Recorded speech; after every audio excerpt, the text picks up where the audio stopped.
ప్రియమైన దేవుని బిడ్డలారా, మనుషుల యొక్క దృష్టి అలాగే దేవుని యొక్క దృష్టిని గూర్చి మనం తెలుసుకుంటున్నాము కదా.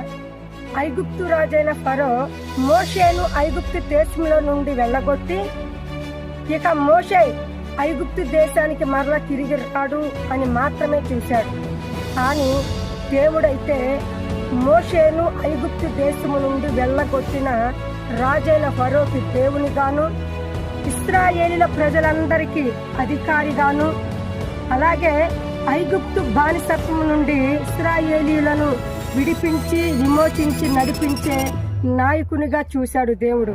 అంతేకాదు అలాగే కూడా చేశాడు. అలాగే బబులోను దేశపు ప్రజలు దానియేలు తన దేవునికి ప్రార్థించిన ఫలితముగా చేయరాని నేరముగా ఎంచి దానియేలును సింహాల బోన్లో పడవేసి సింహాలు దానియేలును తినివేసి ఉంటాయిలే అని మాత్రమే చూశారు. కానీ దేవుడైతే దానియేలును బబులోను దేశములో అధిపతిగా ఉండటం చూశాడు. అంతేకాదు దానియేలు ద్వారా బబులోను దేశములో దానియేలు ఆరాధించే దేవుడు, సేవించే దేవుడు, జీవము గల దేవుడు అని దానియేలు ద్వారా దేవుడు మహిమ పొందే విధముగా చేశాడు. ఆమేన్.